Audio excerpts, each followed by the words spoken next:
How many discounts does USAA Auto Insurance offer? Too many to say here. Multi-vehicle discount, safe driver discount, new vehicle discount, storage discount, legacy. How many discounts will you stack up? Visit USAA.com/auto discounts. Restrictions apply. This episode is brought to you by Marshalls, where you never have to compromise between quality and price. The buyers at Marshalls hustle hard, working to bring you great deals on brand name and designer pieces. Because Marshalls believes everyone deserves access to the good stuff. Visit a Marshalls store near you or shop online at marshalls.com. I have on video me opening the door and closing the door, and a voicemail of me talking to him saying that him and his wife. Well, let it rock, baby. Let's hear it.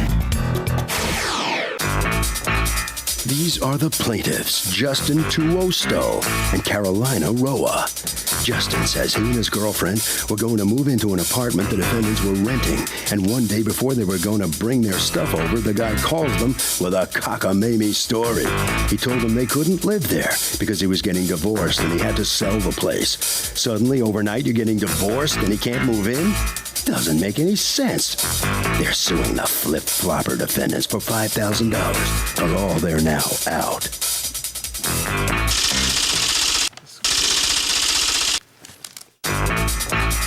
These are the defendants, Ramadan and Spressa Neela. Spressa says she didn't want to rent to an unmarried couple because if they broke up, one person wouldn't be able to make the rent. They never even had a deal for the apartment. No lease, no handshake, nothing. These people have no case, and they're sure the judge will agree. They're accused of wiffle waffling.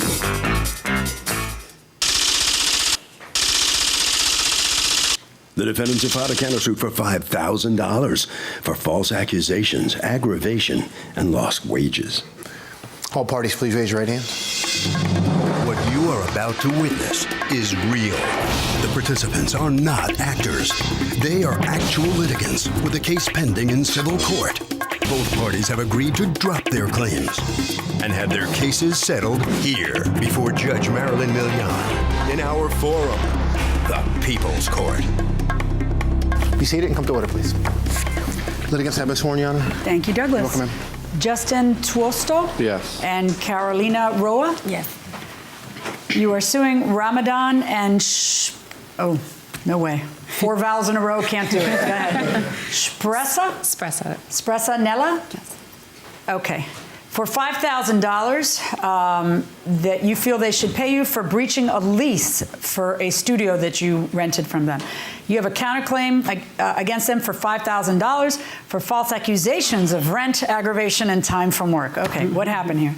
Well, at first, in the beginning of June, we got engaged. We seen the apartment on Is there a ring on her finger? Yes. Okay, good. And we seen it on Craigslist. How old are you guys? How old are you? I'm 27. How old are you? 17. You're 17? Yes. Oh my God. Okay, go ahead. Yeah. Do you have a baby? No. No. You're just 17 and wanted to be engaged. Wow. Okay, go ahead. I'm sure you're marvelous. I'm just... So we seen the defendant's apartment on Craigslist. I called him. I went there, and we looked at the place. Ramadan said that he had to talk to his wife. He loved us. There was 1,000 people calling about it. Okay, is this a studio apartment out of their house? Yeah. Okay, so you'd be in close proximity. It was basement, yeah. Okay. Yeah. So then a few days later, I just kept in contact with him, and he said, "Congratulations, we're going to give you the apartment." So I go over there. So you agree to how much? At first, it was going to be security, and 1 month security, 1 month's rent. In the amount of what? $1,100. Okay. And then he wanted $1,100 a month in rent. Yeah. Okay. And $1,100 in security. Okay. Then he wanted $550 for 2 weeks. So from for prorated for that month. So yeah. So we were going to move in the 17th, and from the 17th. We were giving them $550, and then on the 1st of July, we were giving them $1,100. Okay, and so what happened? On the 17th, we were at college. She was signing up for college. I get a call in the morning saying that he can no longer rent the apartment because he's selling the house. Now, I said, I'm in school right now. Can I call you back? Okay, had you paid him anything? I gave him $550 for the 2 When had you weeks. given him the $550? On the 15th when he gave us the keys. On the 15th when he gave the keys, Yeah. and you gave him $550. How? In cash. Did you get a receipt? No. Okay. Did he give you $550? No, Your Honor, he did not give me any money. When did he call you and say you've got the place? On like the 13th. And then he told we you went over that- there on the 15th to move our stuff in. Did you move your stuff We in on moved the our 15th? stuff in. And What's the then stuff you moved in? We moved in clothes. We had luggage. Anything else? Just luggage. And I told him I was going to move in. Okay. How the did you bed. get in to leave the luggage? The key. He gave us the key. When had he given you the key? 2 days prior. On what day did he give you the key? The 15th. And he gave you the key in return for you giving him the $550? Yes. Or he just gave you the key and you didn't give him any No, money? he gave us the key in return of the All right, so $550. you bring your stuff in on on the 15th or on the 17th? No, the 15th. Okay, and then you get a phone call from him on the 17th. early in the morning. And he's saying, oops, sorry. Yeah, and then Okay. he said that him and his wife were getting, I called him later after we got out of school, and he said the reason was he was selling his house. Okay. And then he said him and his wife were getting a divorce. That's the reason why. Okay, all right, so what did you guys do when you got that phone call? I go to the house, I called the police and got a police report. Why do you have to call the police? Why do I have to call the police? Because He took our stuff we out. took our stuff out. Oh, and well, you put- skipped that part. I'm asking no, you what no, happened, but you're just jumping all around. He went Okay, into so the- he calls you and he tells you, I Yeah. can't rent you the place. My wife and I are getting a divorce. Listen. What happened next? Then he said, I got your stuff. I went into the apartment, I put your stuff outside. In the curb? Yes. He said, it's on the porch. And I said, on the porch. I say, I can't even come and get it. And he said, I got eyes on it. So when I show up, he's not even there. I said, well, you got to come here because I called the police. They're on their way. He turns around, said, I'll be there in 5 minutes. He comes up, the police are already there. So do you have a police report? Yes. May I see the police report? Hand it to my bailiff. What's going on, Ramadan Nella? The plaintiff came up to me and looked at the apartment, liked it. I said, I told him I have to discuss with my wife. Okay. She's 50% owner of the house. Yes, of course. Okay. 50% owner. I called her up. You talking now, go ahead. Okay, go ahead. He called me up and he told me that there was a potential buyer, and so on. I said, "Did you find out Renter. everything about a renter?" And he says they're a young couple, they're dating and so on. He says they don't have any deposit down, they don't have the upfront security. And I said, "What do you mean? We went from one person to two people." I said, "We should be having individual one person there. It's not a basement for two people." I said, "I don't want two people in our basement." I said, "And they don't even have any security or 1 month up front." So that was another problem. They Right, don't but have the they're money. claiming that he rented it to them. Yeah. So 2 days later, my sister calls, who's pregnant. She found out she was pregnant. She has a little kid. Her apartment wound up not being available for another 6 months. She calls me up and says, "I need a place to stay." I said, "You know what? Forget it. Let's not rent it out. Tell them that forget it. Nothing was done. My sister's going to stay down there rent free." Is your sister there now? She's there now. Yeah. And I have papers. So which here. is it? Did he rent it to them and then you wanted it for your sister, so you kicked them out, or did No, I he didn't not even rent agree them? to it. I told them How I do they didn't have want a two key? people. I don't know how they have a key. Well, they or can only get a whatever. key if your husband gave it to them. Yeah. No. How He did says they he get a didn't. key? I didn't give him a key. And you never took $550 from them? I never took $550 from them. That's the And you truth. never gave them a key? Never gave him a key. What proof do you have that you... I have on video me opening the door and closing the door, and a voicemail of me talking to him saying that him and his wife Well, are let getting it rock, baby. Let's hear it. Welcome back to the People's Court. Harvey 11 here. So, plaintiff is 27 years old, and his fiance is 17. Is that okay, or is that creepy to you? That is creepy. Why? Because if you're 27 and you're going and hitting on a 17-year-old, much less becoming her fiance, you have issues. What do you think? I mean, I'm going to have to agree. I feel like that's a little weird, like especially since... What's the cutoff then? I mean, a 27-year-old should not date anybody younger than... Anyone you can take to the bar. So 21? Yeah, 21. Okay, fair enough. What do you think? Well, I think it's a great opportunity. Fortunately, I'm with my family, so I'm going to... Can't even answer. I can't answer that. Miranda rights going inside the courtroom. You have on video what? That's me talking to him. The morning of, and him saying that they're getting a divorce and they're selling their house. You're And not getting divorced, right? And I also... Hold on. Hello? Yes, it's Justin. Hey, Justin. What's up? Yes. Nothing. So, I'm having a hard time. I don't understand, like, how you can just kick us out. Like, it doesn't make sense. If you want to know why my wife and I go through divorce. Okay, I understand that, but how could you just kick us out after we move in? I don't understand. Like, you should have told me this from the beginning. I don't understand. Now you go downstairs and you put our stuff outside? The point is that we're going through divorce and she wants to sell now.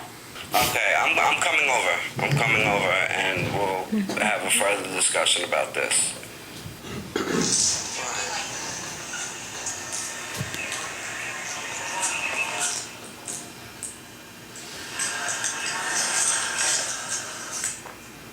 Okay. Why is he able to open up the door to the studio if you never gave him a key? I didn't give him the key. How is he able to do it? Show him that. I want him to tell me if that's the apartment.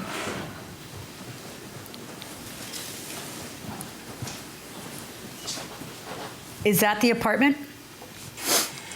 Is that your apartment, ma'am? Yes. And is that them going in with the key? I would say You want to so. I don't rethink see that their about face. whether you gave them a key?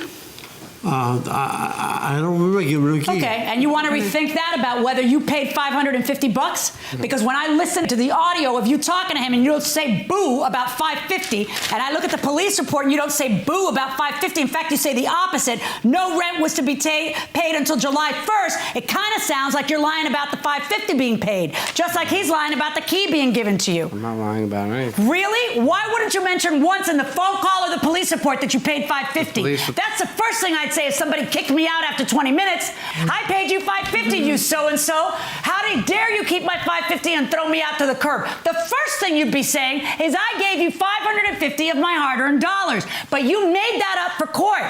And you made up that you didn't give him a key, or I'm willing to give you the benefit of the doubt that you forgot because I understand that you went through a stroke a while ago.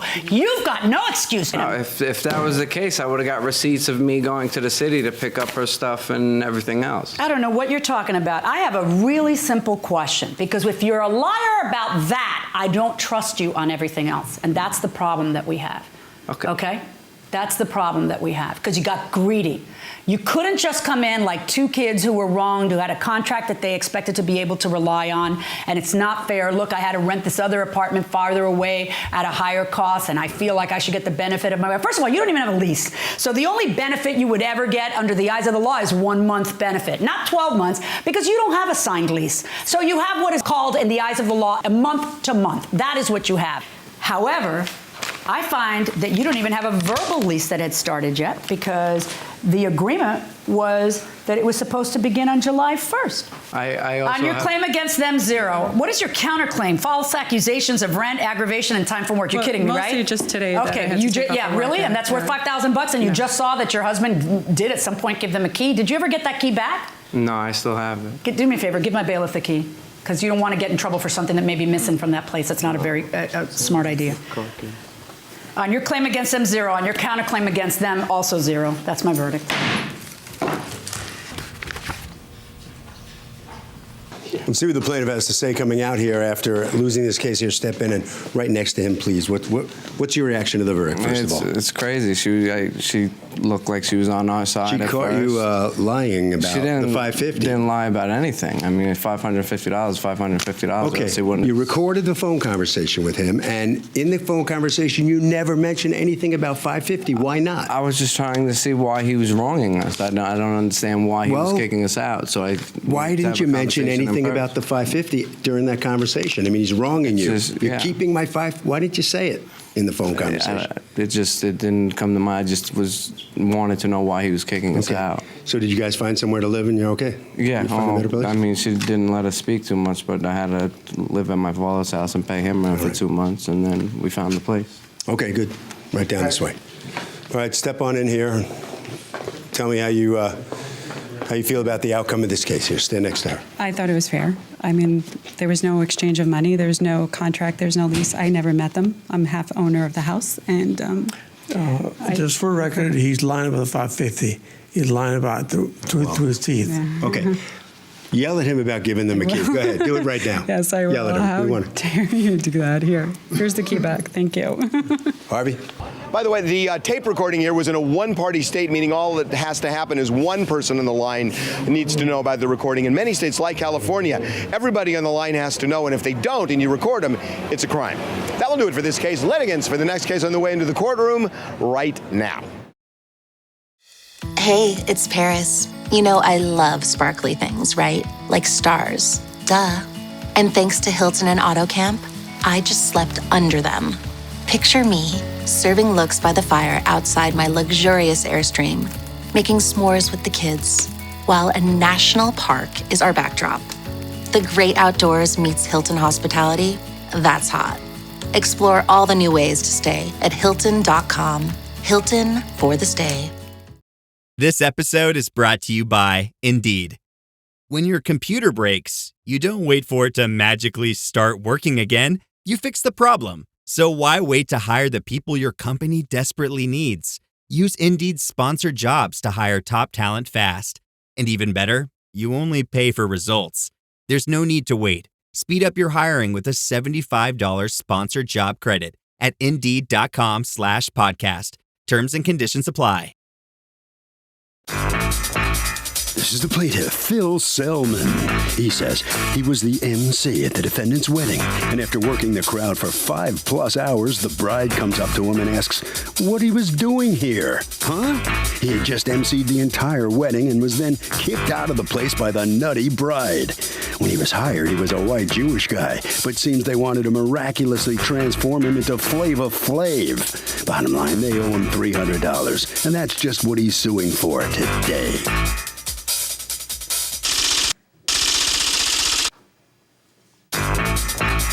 This is the defendant, Christina Rogers. She says the plaintiff was a horror to deal with. Sat around doing nothing at her wedding, and thank God her father-in-law, also an MC, was there because he took over and saved the day. The guy should be paying her because he got to attend a nice fun party and did no work whatsoever. She's accused of silencing a master of ceremonies.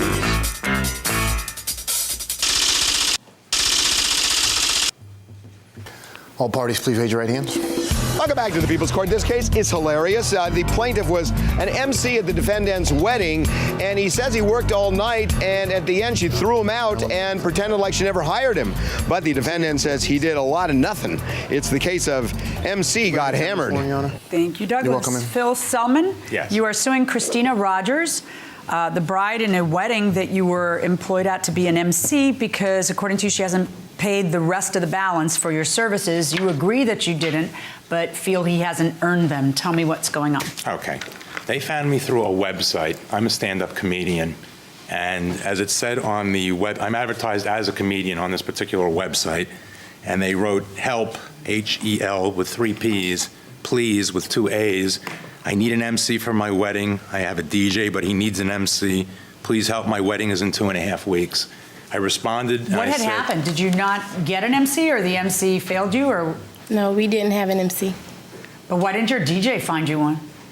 Because my father-in-law is his MC. Oh, and you wanted to give him a break? Yes. All right, so, but had you had a recommendation about him, or no, that was just cold? No. All right, so then you respond to it, and how do you respond? You I call responded by saying, first with the email, I said, I'm a stand-up comedian, but I can MC your wedding. We spoke on the phone. Have you ever emceed a wedding? No, and I made it clear. I said, I've never emceed a wedding. Okay. I've emceed many different types of events, and I've done stand-up comedy for many, many years. How many years have you done stand-up comedy? Over 30 years. Okay, where have you done it? Everywhere. I tell jokes in my house. It doesn't make me a stand-up comedian. Okay. Where do you do it? 40 states, comedy clubs, colleges. I've done shows in prisons. I've done bachelor parties. I went to the Middle East. I went to Kuwait for the military. Okay. And I've never been disrespected as I was by them. Initially, we agreed for $400 for 4 hours. And then she said, well, I'd like you to come and meet with us at our house. So already we're adding another hour to my time. I went and met with them at their house, and I made it very clear. I said, I'm not a wedding MC, and I've never MC'd at a wedding. I've been to it. So what were you going to do at this one? I would MC. I have a piece of paper which shows all the things that I did, which she sent to me. Okay, can I see that? Yes. Okay, so go on.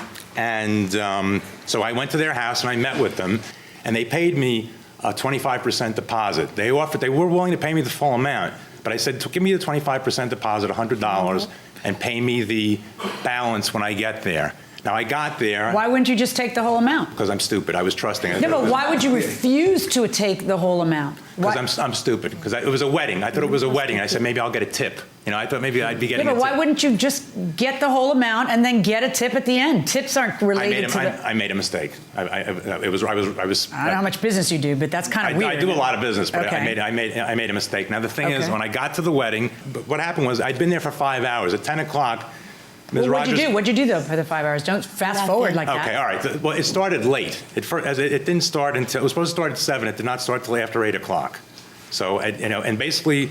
Within that hour, I did everything that they needed on the paper. I did. Which is what? Introduced the wedding party, the first dance with the bride and the groom, the bride and her father, the groom and his mother, the speeches. You know, people got up to make speeches beforehand, and then I introduced the pastor to give to make a blessing.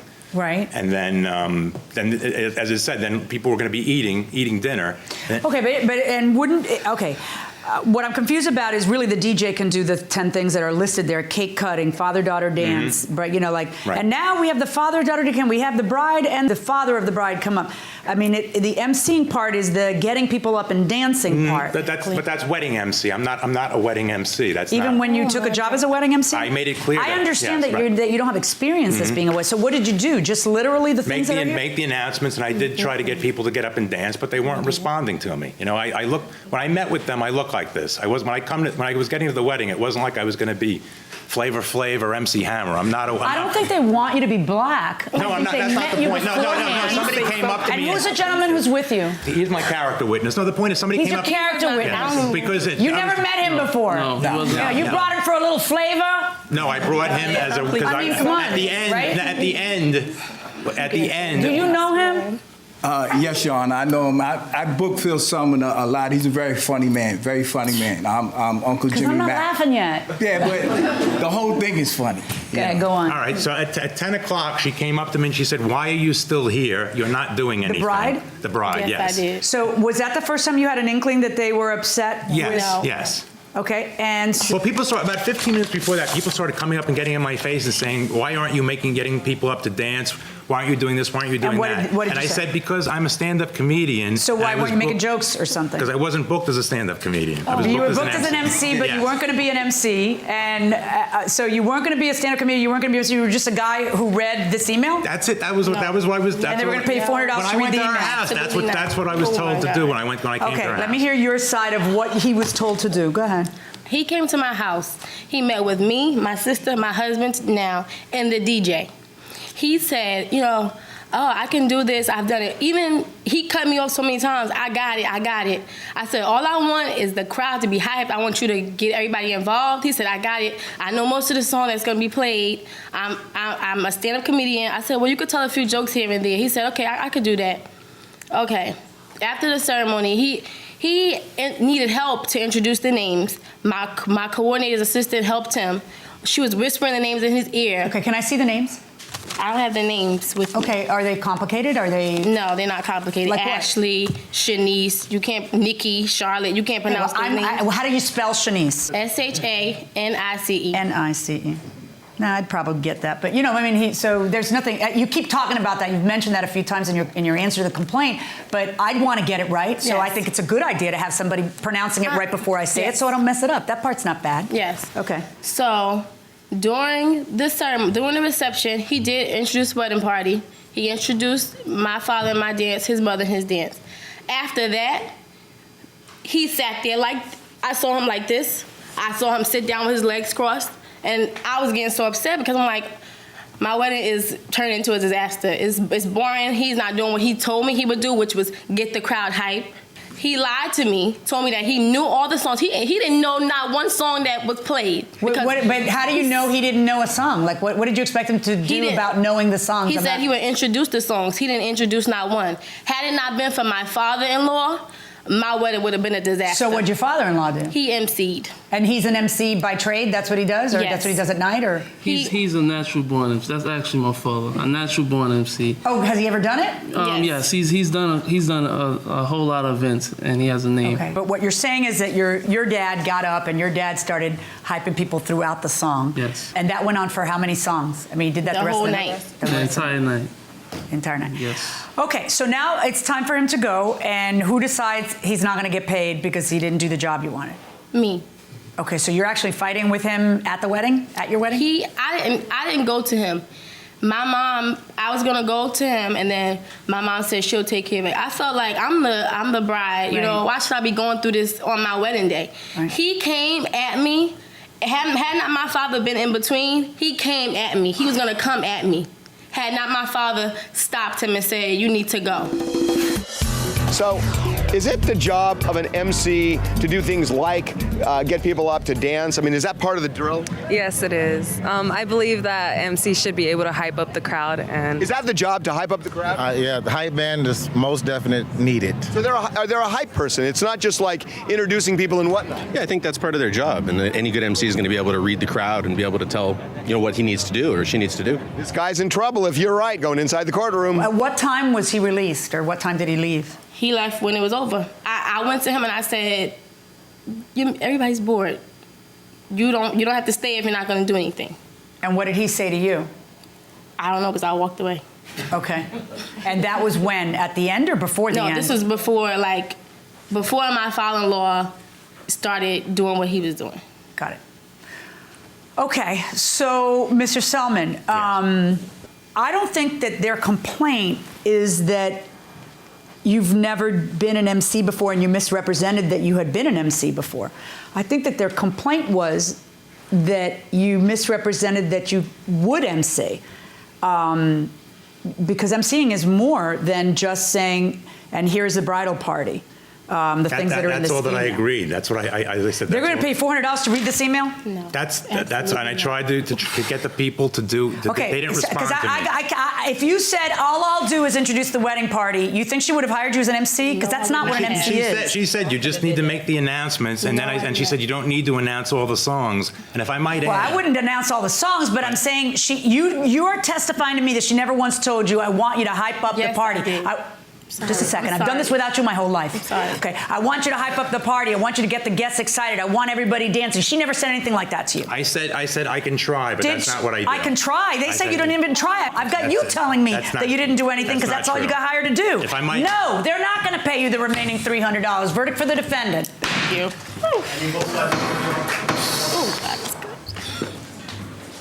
Phil Selman, ladies and gentlemen, comes out of the courtroom on the losing end of this case. What's your thought about this? My thought about this is that they were wrong. I did what I said I was going to do, and I believe life is all about karma. What they did was wrong.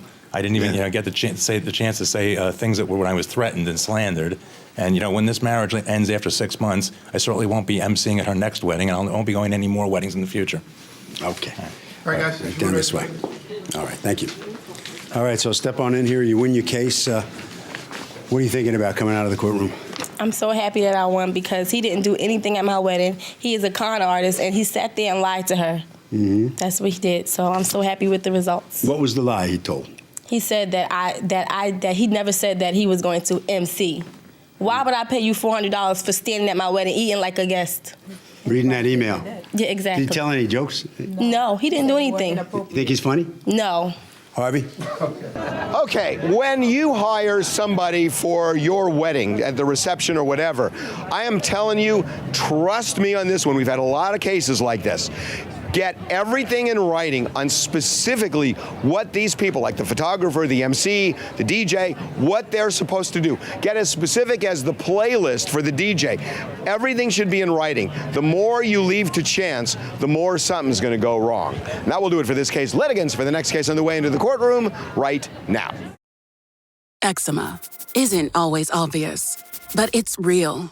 And so is the relief from Evglis. After an initial dosing phase, about 4 in 10 people taking Ebglyss achieved itch relief and clear or almost clear skin at 16 weeks. And most of those people maintain skin that's still more clear at 1 year with monthly dosing. Ebglyss, lebrikizumab, LBKZ, a 250 milligram per 2 milliliter injection, is a prescription medicine used to treat adults and children 12 years of age and older who weigh at least 88 pounds or 40 kilograms with moderate to severe eczema, also called atopic dermatitis, that is not well controlled with prescription therapies used on the skin or topicals, or who cannot use topical therapies. Ebglyss can be used with or without topical corticosteroids. Don't use if you're allergic to Ebglyss. Allergic reactions can occur that can be severe. Eye problems can occur. Tell your doctor if you have new or worsening eye problems. You should not receive a live vaccine when treated with Ebglyss. Before starting Ebglyss, tell your doctor if you have a parasitic infection. Searching for real relief? Ask your doctor about Ebglyss and visit ebglyss.lilly.com or call 1-800-LILY-RX or 1-800-545-5979. This is the plaintiff, Crystal Vaughn. She says the defendant smacked into her parked car, immediately admitted it was her fault and told her she'd pay to have it fixed. Next day, her story changed. She said she had an eyewitness who says it was actually her who drove into the defendant, and therefore she wasn't going to pay a penny. She can't believe the defendant would actually turn around on her like this, but hey, nothing really surprises her anymore. She's suing for $2,000, the amount she's owed.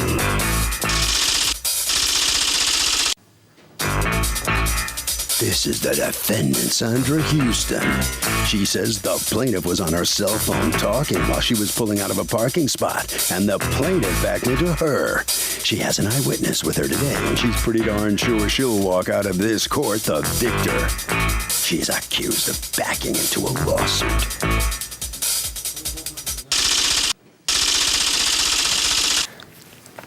All parties, please raise your right hands. Welcome back to the People's Court. Next case on the docket, the defendant crashed into the plaintiff's car and then turned around and said that it wasn't her fault and she was the victim. But the defendant says the plaintiff was on her cell phone and caused the crash. It's the case of, can you hear me now? Thank you, Doug. You're welcome, ma'am. Crystal Vaughn? Yes. You are suing Sandra Houston for $2,000 that you say it's going to cost to repair your car because according to you, you collided with her and it was her fault. Tell me what happened. Well, it was April the 12th, and approximately like 3:30 in the afternoon. I had approached Linden Boulevard in the service lane, looking to go to the bank. I realized that the bank actually was closed, so my daughter actually just went in to use the ATM. I was at a park. What's the service lane? The service lane is, well, Linden Boulevard is like almost compared to like a highway street, almost. So they have like a service lane on the right and a service lane on the left. When you say a service lane, you're talking about for when people break down or when a police officer pulls you over? No, it's just like an extra lane, I guess, that people can use to drive down. Yeah, but people can use to do what? To just drive down. Can you park there? Yeah, because there's stores, there's banks, and... Well, not are you able to park there, are you supposed to park there? Yes. Yes. So you were in a parking spot? Yes. An illegal parking spot? Yes. You know that's not true, don't you? I don't see why that isn't true. Okay. So come on over here and show me how the service lane is a legal parking spot because you called it a service lane, I didn't. But so show me where your car was and how So it was. I'm going to grab red because my car is red. So this is the service lane. These are like the stores. I was actually parked here like 2 feet away from the parking. Okay. From the sidewalk, 2 feet from the sidewalk. And then then I'm sitting here.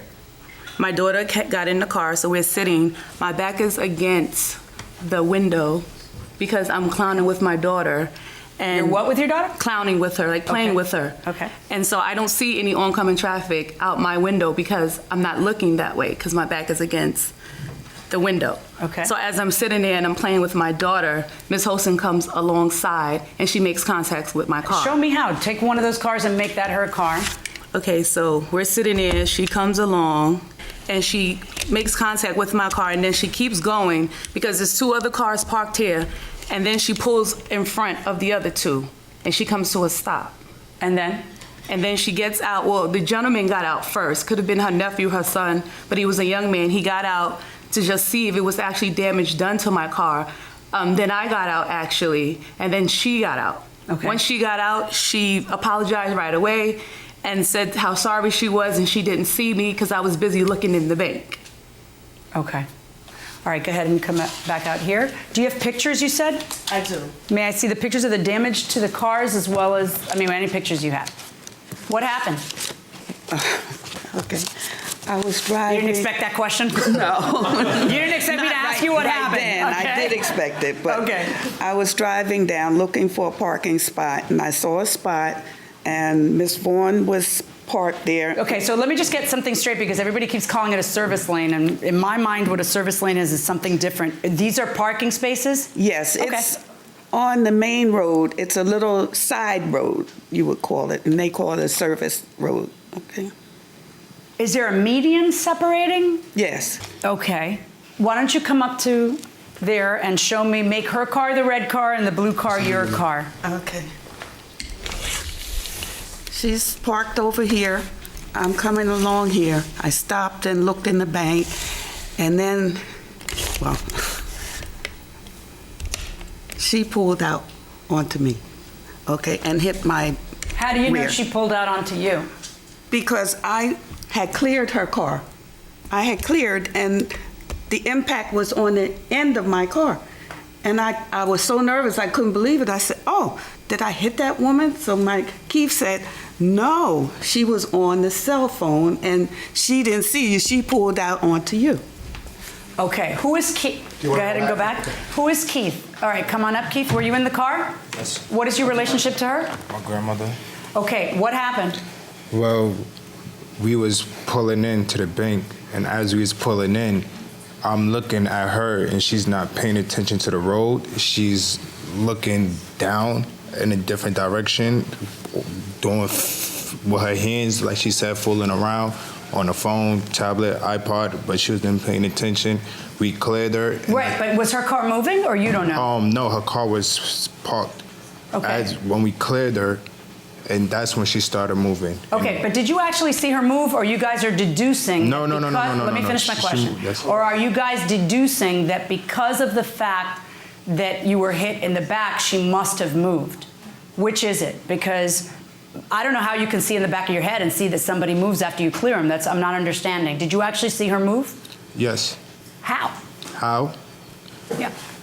Well, obviously, we riding straight, and we're not going to just park because, like she said, it was two other cars. So have in front. So we got to continue on driving.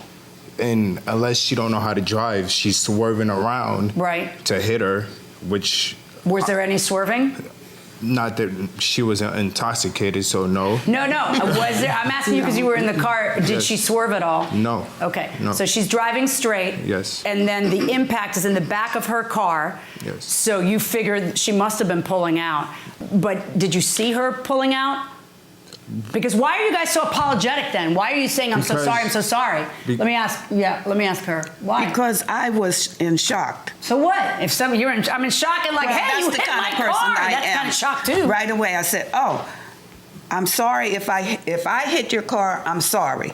I said, let me call my husband because he's a car man and he was take care of this. So he came. But why are you offering, if you feel it, stop a second and listen to my question. All If right. it's not your fault and you don't think it's your fault and you don't feel like, your car went in and hit her and why is your natural reaction to apologize, find her a repair shop, get your husband out there to give her the name of the repair shop? Why are those all your natural reactions? And it isn't until you, silly you, don't call the police and get a police report because let me explain something to you, because I say it till I'm blue in the face. Do you watch People's Court? Yes. Yeah, well, not very religiously, because if you did, you'd see that I do a lot of car cases and that I always say the same thing. What do I say about calling the police? To call the police. Right, because the person who is apologetic, I'm assuming that this is how it happened, that you're apologetic on the scene because you admit it, isn't apologetic later when they think it through and it costs them $2,000 or $1,000-something. They're no longer apologetic. They've thought it through. They figure the cars are moved by now. There's no other evidence, and they can argue the hell out of the situation. But if you call the police when it happens, and the person tells the police officer the same confessional mea culpas that they apparently are thinking, then it's on the police report. I know now. This poor judgment on my 13 years I've been saying this. 13 years. So, defendant says, I'm sorry, and I know where you can get the car fixed. Is that an admission? Absolutely not. Really? No, I just think it's someone being courteous and helpful. Doesn't admit guilt. What do you think? I think it's not her fault. Is it an admission to say I'm sorry at the scene and I know where you can get your car fixed? No. Really? Really, no. I mean, really? I can have friends that can fix it. It doesn't matter. Okay, we're gonna go inside the courtroom. Let me see the picture. Can I see when her husband arrived? Let me see the pictures of the damage to your car as well. Her husband arrived to the scene. He also apologized to me. He made a statement like, take it to my shop and don't worry, I'll take care of it. And then he said, because you know how you women drive. And That's a good start. Whose is this car? That's my car. Nice car. But the damage isn't here, it's on the side? Okay. Okay, side back, Yes. right? That's a side back. Her damage goes from her door to the back. Okay, do you have pictures of it? Yes, I have pictures of her All car of that as well. wasn't Hold on, the hold on. damage to my car. From what door to the back? The back door or the front door? The back door. From the photographs that I have, and I took those photographs the same day of the accident. Were you a little bit out? Yes, I wasn't to a complete park. I was like 2 feet away from the curb, not in the middle of the street, but not at the curb either. Do we have a picture of how you were parked? Or Yes, not really? you do. Was this picture taken at the time of the accident, or did you stage it in order to be demonstrative? It was the same day. Before you moved your car? Yes. So as you can see, I'm not aligned with the other cars, but I'm not in the middle of the street as either. No, you're a little bit away from the curb. Right. But it's not that out of line with the rest of the cars that are Right. there. You know, what happened here? I mean, why isn't it, it's not, my daughter said to me the other day, my 11-year-old, Mommy, driving's really dangerous. One false move and it's over. Mm-hmm. I said, don't think that way, because I don't want you to be nervous when your day comes, but it really is. Really, it's like from the mouth of babes, You just overcorrect just a tiny little bit, because you're starting to say, okay, I'm gonna park in front of that car. You just overcorrect just a tiny little bit. And then add to that the fact that she's got her car's maybe a little bit too far out. And I think I'm gonna go by your first instinct, because if it was good enough for you, it's good enough for me. Now, what have you done here? You got 3 estimates and then you picked the average of the 3? Yes. Yeah, no, that's not how it works. If you can get it done for $1,723.28, that's the figure that I'm gonna go by. $1,723.28, that's my judgment. Thank you. Let's see what the defendant thinks of that verdict. Well, the judge made her decision, and I have to abide by it. That we know, but what do you think about it? I don't think anything of it. I gave my side of the story, and that's it. You still stick by it? I You still changed stick your to my mind, though. story. You did say, though, at the accident because that you would after pay? the guys told me that, she pulled out on me, and You they believe should them know. instead I believe of what them. you saw happen? Yeah. Yes, I do. Okay. Thank you. All right, right down this way. Okay. All right, so you got a hot second to spend out here in the hallway here? You satisfied with what you come out with here? I am. Mm-hmm. I mean, I've learned now and forever to always call the cops no matter what. That's rule number 1. That is rule number 1. Rule number 2, don't move the cars. Don't move the cars. Leave everything right where it is. And rule number 3, take pictures. Absolutely. That's the Judge Million Big 3. Got it? Got it. Harvey? Okay, you got to trust me on this one. When you get in a car accident, shut up. Don't start talking to the other person and reviewing what happened and saying, oh my God, I'm sorry, I didn't mean it. Just don't talk. There's going to be plenty of time for that. The less you say to the other person at the scene of an accident, trust me, the better. New season, new chaos in college football. Let's go! Big stage, big opportunity. This Labor Day weekend, the wildness lives on ABC, ESPN, and the all-new ESPN app. What a way to start! Featuring top 10 teams like Clemson, Notre Dame, Alabama, and LSU, and Bill Belichick's debut at North Carolina. It's so special when these teams collide. Don't miss a lineup filled with electric matchups. Welcome back to college football. Kickoff week presented by Modelo. Labor Day weekend on ESPN and ABC. Also available to stream on the all-new ESPN app.